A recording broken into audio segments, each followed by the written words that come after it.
Welcome to the video.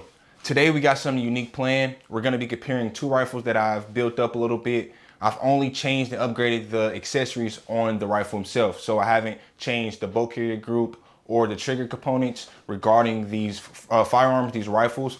But I have changed stuff like the optics, the foregrips, the buttstock, the charging handles, stuff like that. So with that being said, don't forget to like, comment, subscribe, show love to the channel, show love to the page, and let's get to the video. Okay, we're gonna start off with the PSA rifle that I have, and we're gonna start with that because it's the first ever rifle that I got, and it just means a little bit more to me. So to get into the accessory that I got for it is this Sig Sauer Romeo 5 optic. It's a red dot, nothing crazy, glass, red dot, pretty simple. You can adjust the brightness, and it comes with a riser a little bit higher so I don't have to put my cheek as low to the gun. I also upgraded the pistol grip. I like mine a little bit more vertical. As far as other people, I know they like theirs a little bit more slanted, but I like mine a little bit more vertical. It just helps with my natural hand placement on the rifle. On to the next, I have a 45-degree selector put in this. It's not an ambi, and honestly, I think I like the 90-degree selector a little bit better than the 45 just because that's what I run mostly, and it's hard getting used to this one a little bit more.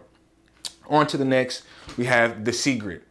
I like the C-grip on this rifle because I use this rifle for more short and fast movements and shooting rather than long range, which is what I potentially use this other rifle for. But with that being said, I can engage targets left and right, far and back a little bit quicker with this C-grip, with the panels, and with this red dot. All that's mixed together, I can pull the rifle into me and control that recoil. Let's check out the next gun. Okay, now we're on to the Aeroprecision rifle that I have. And to be quite honest, this one has a little bit more upgrades to it.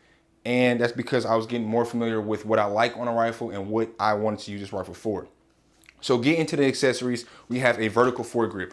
I'll get into why I like this vertical foregrip a little bit more later in the video, but basically it helps me choke up on the rifle way more than the C-grip at longer distances. Like I said before, I like that rifle to be used more as close and short engagements, and this one's a little bit more far.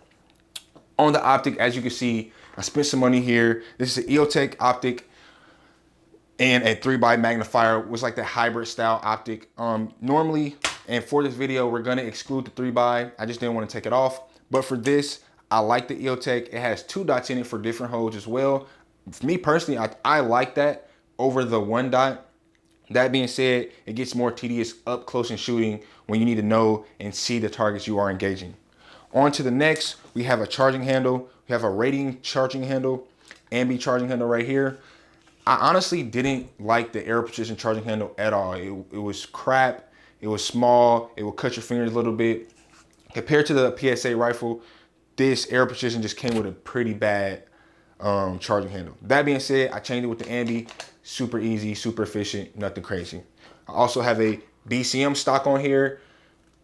Like, again, the Aeroprecision rifle that I have came with a fixed stock. I don't like fixed stocks, so I had the option of changing it to a BCM stock, which I like. BCM's great company, makes all this stuff that I bought, like the foregrips and the buttstock.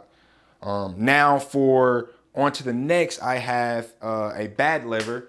Not a fan of it too much because I'm used to just reloading and slapping the bolt release on this side with the same hand you put the magazine back in with, but I had to get used to using that pointer finger on my shooting hand to release the bolt.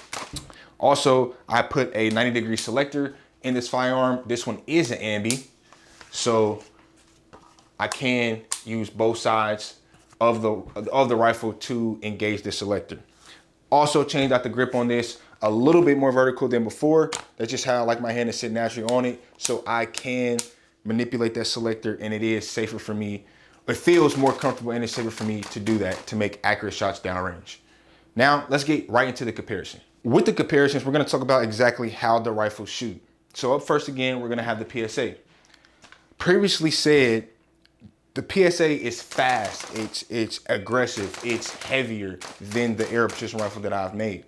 Now, that being said, it's easier for me to engage targets that's closer to me and closer to each other with this rifle. With the added red dot and the C-grip and the fact that it's heavy, I can manipulate and get the recoil back on target for follow-up shots. Now, the buttstock isn't that bad. The only thing I'll say about this gun is the selector.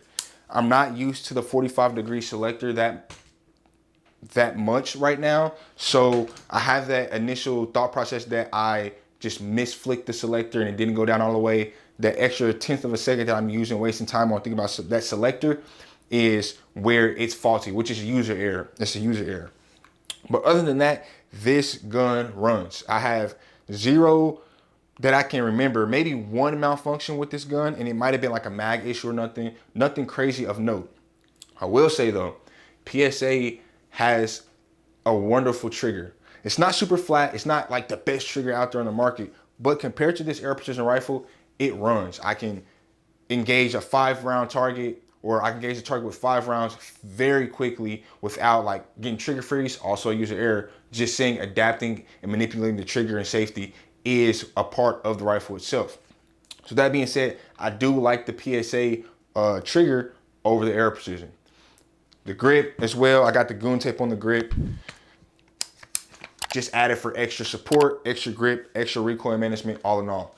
This rifle right here, I love it for short, active bursts of shooting. Nothing far, nothing crazy, nothing more than 50 meters, if that. I really like it from like 0 to 35 meters, so I can manipulate my transitions, targets, and engage. One thing I will say with this red dot, it doesn't have a lot of glass space. So transition targets, if you shoot with the red dot, like this single dot, it's not a lot of glass space. So looking through your optic like this, if you want to transition, you can't really see the next target through the glass itself. And I'll speak on that with the EOTech I have there. So you just have to add that extra second of basically positive identification of the target to make sure your shots are going where they want to. But like I said, this is more of a short distance rifle that I have, not necessarily CQB or CQC or anything like that. Really just a rifle for short engagements or short distance engagements. So worrying about exactly pinpoint accuracy with this is not really my strong suit. Not really what I'm worried about.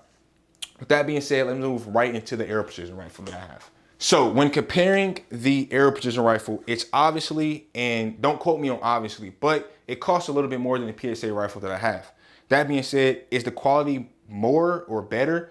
Maybe a little bit, but I will say one thing of note with the Aeroprecision is it's lighter, a shit ton lighter at that. It's a super light rifle. This is what you would want to carry, like if you were going to be carrying a rifle all day, you don't want to shoot a lot, or if you're going to shoot a lot, you want to carry this. That being said, this rifle heats up way faster than that rifle. I don't know why. I don't know if the science behind it, a lighter material, but that being said, I've noticed this warms up way faster than the PSA. Getting into the accessories, I talked about the vertical grip. I like it over the C grip before. I like the vertical grip because before I said I like this for more longer range targets. So 30 meters and out, 50 meters and out, up to 300 meters.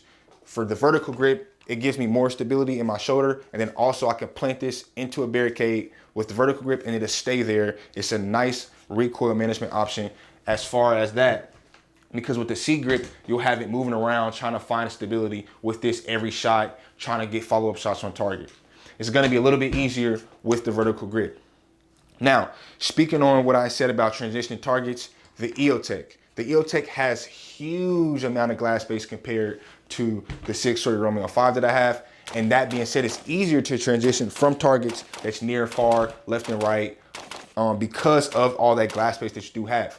Now, that being said, you have that extra glass space, but you have 2 dots, so you need to remember your holds. And it's, if you play Call of Duty, you know, you have the big circle with the dots in the middle. So that being said, it's not a one-point optic that you're gonna have to train your eye to focus to. You're gonna have to focus to the entire reticle. That being said, it's easier to transition with the EOTech, but I can shoot and get my shots on target faster with the PSA rifle that I have. And like I said, that's what I use that rifle for more anyway. On to the next, ambi charging handle. Charging handle is nothing crazy. I upgraded it. It's super smooth, nothing crazy. I said that already, but it's super smooth, efficient, reliable. You know, spend some money and it's gonna work. Also, I got it on a deal because Radiant was having a little deal or whatever. I got the 90-degree ambi safety selector, which I like. I like the ambi 90-degree selector over the 45. I don't know if it's just me. Don't bash me for it, but The 90 degree over the 45 is what I like. And that's just because of what I'm familiar with. Hopefully, in the future, I can get a 3-stage selector, so like safe, semi, fully automatic, but we'll have to get the legal stuff for all that figured out. Buttstock, BCM, nothing crazy, just a higher quality buttstock. It's easy to shoot with. It's more comfortable. Pay a little money, get what it is. Foregrip helps me grip up on it a little bit more. It's almost the same as the PSA, honestly, but that being said, I just like how this one feels. It's more vertical. And the bad lever, I will say the bad lever on the Aeroprecision rifle, I don't like it. I'm not used to it. And in the drills I was running out there, I was trying to get used to it and trying to use it for the video, but I just didn't like it. On to the biggest difference between the PSA and the Aeroprecision, the triggers. Like I said before, the PSA trigger is nice. I really like it. But the Aeroprecision trigger that I have in it, it's not so nice. I really don't like it too much. I don't know if it's user error, but I always get trigger freeze, and it could be user error. I always get trigger freeze with this rifle when I start shooting fast or picking up the rounds, obviously. Up close and personal with the PSA, bang, bang, bang, bang, bang, bang, bang, bang, bang, quick, nothing crazy. With the Aeroprecision, have to slow it down that fraction of a second just to make sure I can get all 5 rounds on target quickly and efficiently. It's just a difference. But that being said, I use this gun for more long range distance anyway. So 30 meters and out, up to 300 meters. That's why I have the 3x on it. It helps me get more stable with the gun. I like for my further to reach out guns to be lighter and then a little bit heavier on the optic and other attachments. Now, I understand that I know further out you will want a heavier gun necessarily, but that's just me with the 2 rifles that I have right here. All that being said, if you're looking to build your first rifle, don't make the mistake I did with just putting all accessories together and just figuring it out as you go. Look into what you want to use the rifle for. Obviously, I built this one a little bit better to what I want to use it for, and I didn't just go with the flow. So that being said, you're looking to buy a rifle, look into what you want it for. If you want a fast short gun or a CQB gun or a home defense gun, look into a shorter barrel so you can add a suppressor or stuff like that. If you want to hunt long range or you have more property to cover, so you want a longer range rifle to defend your home, you want to get something with maybe a magnifier or, you know, just stuff like that. Make sure you do your research before just slapping all accessories on it, because it's not going to help you. Also, you just have to train. Like with either one of these guns, I should be able to hit targets out to 400 meters with no 3x or whatever. But that being said, that's fine. But I can also help myself to hit shots easier and quicker. So with that being said, don't forget to like, comment, subscribe, show love to the channel, show love to the page, and peace.